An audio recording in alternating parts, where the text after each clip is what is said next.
Ya, ngapain sih kita rayakan tahun baru? Ya, ngob nongkrong, bakar-bakar, bicara sia-sia. Nauzubillah min dzalik, ya kayaknya pun tidak ada pahalanya. Padahal di dalam Islam ya semuanya akan ditanya nanti di hari kiamat. Tangan akan ditanya, kaki akan ditanya, badan semuanya akan ditanya di hari kiamat. Nah, apa yang kamu lakukan tahun baru misalnya. Nah, jadi dan kayaknya tidak ada pertanyaan apa yang kamu lakukan tahun baru. Soalnya tahun baru dalam Islam ya bukan Masehi. Begitu. Jadi ya kayaknya tidak perlu.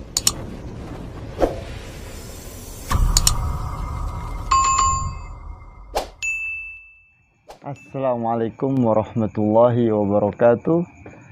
Bismillahirrahmanirrahim. Alhamdulillah rabbil alamin. Assalatu wassalamu ala asrofil mursalin wa ala alihi wa sahbihi ajma'in. Ya, sobat KR sekalian, kita sekarang berada di penghujung tahun Masehi ya. Tahun 2020 banyak cerita, entah itu cerita baik maupun cerita kelam yang telah terjadi di tahun 2020. Semoga tahun depan semakin baik ya. Semoga tahun depan semakin baik, semakin menjadikan kita orang-orang yang berakhlakul karimah. Nah, di kesempatan kali ini saya ingin menyampaikan sedikit masalah memperingati tahun baru ya. Sudah banyak ustadz-ustadz yang menjelaskan bagaimana sih hukumnya memperingati tahun baru. Kan di Islam tahun baru tahun Hijriyah, bukan tahun Masehi ya. Terus bagaimana latar belakang sejarah asal mula tahun baru. Nah, jadi banyak versi mengenai asal mulanya tahun baru 1 Januari. Sebagian versi itu untuk memperingati Dewa Janur ya.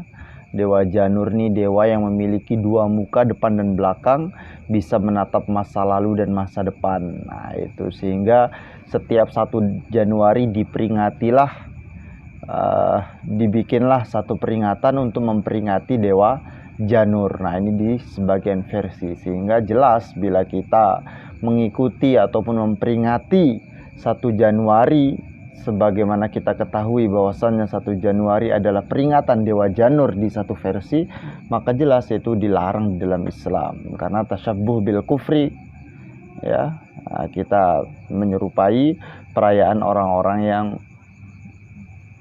tidak beriman kepada Allah. Nah, itu.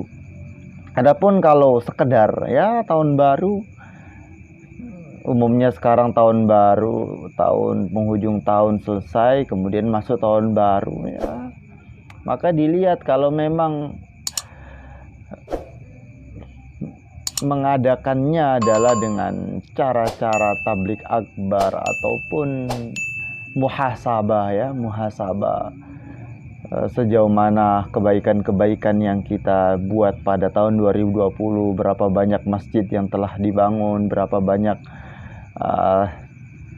yatim piatu yang telah menerima sumbangan dari kita, berapa banyak uang yang telah kita gunakan untuk agama, berapa banyak waktu yang telah kita gunakan untuk agama. Nah, itu tidak ada salahnya. Ataupun kita muhasabah kekurangan-kekurangan tahun yang lalu kita perbaiki dan kita tingkatkan di tahun kemudian. Nah, misalnya tahun kemarin saya belum bisa membangun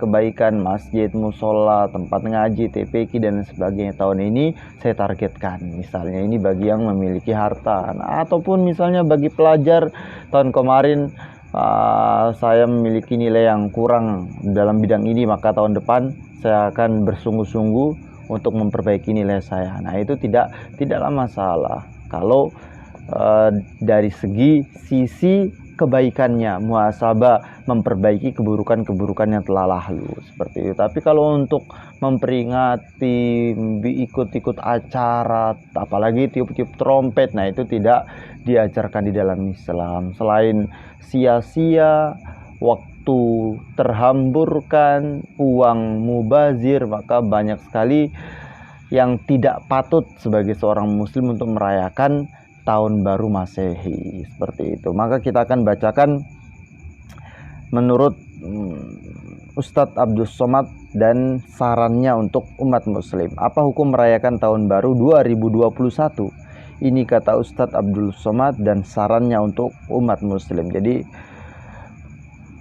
kita akan bacakan bagaimana pendapat beliau, pandangan beliau mengenai perayaan tahun baru.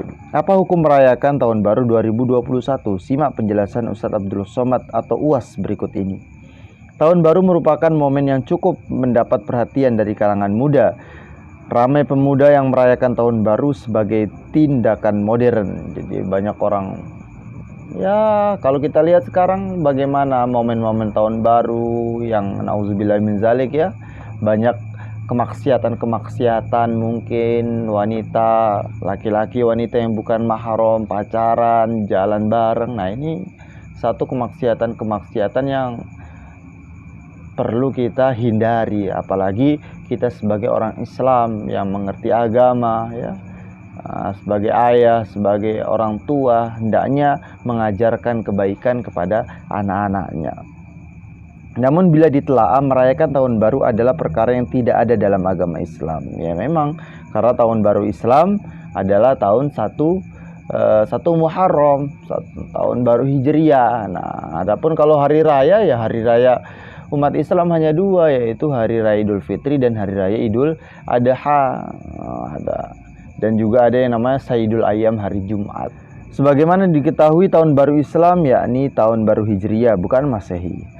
Namun yang terlihat kini sebagian besar muslim malah menyemarakkan, jadi bukan menyemarakkan tahun baru Masehi daripada tahun baru Hijriah. Jadi kita kaum muslimin pun sekarang lebih mengenal lebih mengenal tanggal, bulan, tahun Masehi daripada tanggal, bulan, tahun Hijriah. Nah, ini yang kita sayangkan, kita lebih mengenal Masehi daripada Hijriah.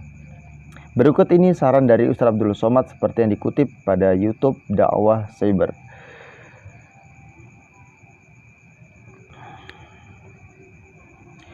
Meniup-niup trompet adalah tradisi Yahudi pada perjanjian lama. Itu ditiuplah trompet tanduk kerbau untuk menyambut tahun baru. Maka jangan kasih anak-anak kita untuk meniup trompet. Malam tahun baru, masjid buat tablik akbar, undang ustadz dan lakukan muhasabah jam 12 terus sampai jam 1. Nah, anak-anak muda yang tidak datang ke masjid habis isya tidur. Kalau tidak bisa tidur, makan obat tidur 2 biji. Nah, ini beliau sambil bercanda ya. Jangan diikuti, siapa tahu obat tidurnya overdosis, malah repot. Saran UAS adalah masjid-masjid melakukan pengajian agar pemuda dan warga tidak ikut membakar mercon maupun meniup trompet. Warga bisa menghadiri kajian ilmu di masjid, atau paling tidak, jika tidak ingin muncul keinginan merayakan setelah isya langsung saja tidur. Perkara demikian bisa dijadikan salah satu cara agar tidak terikut merayakan tahun baru Masehi. Apalagi saat ini pengajian bisa dilihat dari YouTube. Jadi sangat mudah sekali untuk saat ini mengikuti pengajian, tidak perlu hadir di majelis. Di YouTube pun sudah banyak tersedia pengajian-pengajian dari ustadz-ustadz kita.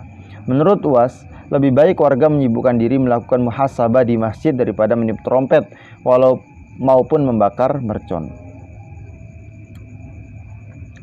Sebab budaya demikian tidak ada di dalam Islam. Selain itu, tentu membakar mercon akan merugikan kondisi keuangan, sebab uang yang seharusnya bisa dipergunakan untuk beli hal lain yang bermanfaat malah terbakar dengan membakar mercon. Sebaiknya hal yang perlu dilakukan adalah merenungi tahun 2020 yang telah dilalui agar pada tahun 2021 bisa menjadi lebih baik. Ini tanggapan ataupun tanya jawab dari Ustadz Abdul Somad. Nah, kalau memang kita pikir-pikirkan ya, ngapain sih kita rayakan tahun baru? Ya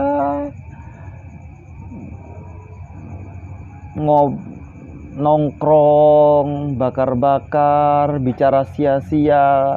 Nauzubillah min dzalik, ya kayaknya pun tidak ada pahalanya. Padahal di dalam Islam ya semuanya akan ditanya nanti di hari kiamat. Tangan akan ditanya, kaki akan ditanya, badan semuanya akan ditanya di hari kiamat. Nah, apa yang kamu lakukan tahun baru misalnya. Nah, jadi dan kayaknya tidak ada pertanyaan apa yang kamu lakukan tahun baru. Soalnya tahun baru dalam Islam ya bukan Masehi. Begitu. Jadi ya kayaknya tidak perlulah kita sebagai orang Islam merayakan. Saya pun malam ini ya di rumah sambil lihat-lihat kondisi bagaimana keadaan Indonesia, hiruk pikuknya keadaan politik Indonesia, hiruk pikuknya keadaan kita sebagai bangsa Indonesia, bagaimana umat Islam sekarang terpecah belah, yang dukung sana, yang dukung sini, mereka tidak satu hati. Nah, ini yang kita perlu perbaiki. Semoga di tahun 2021 umat Islam bersatu sehingga memiliki kekuatan dan membuat asbab hidayah ataupun membuat kesan bagi orang-orang di luar Islam, sehingga mereka pun dengan senang hati bersedia bergabung bersama kita umat Islam. Wallahu a'lam. Kurang lebihnya mohon maaf. Wabillahi taufiq wal hidayah. Assalamualaikum warahmatullahi wabarakatuh.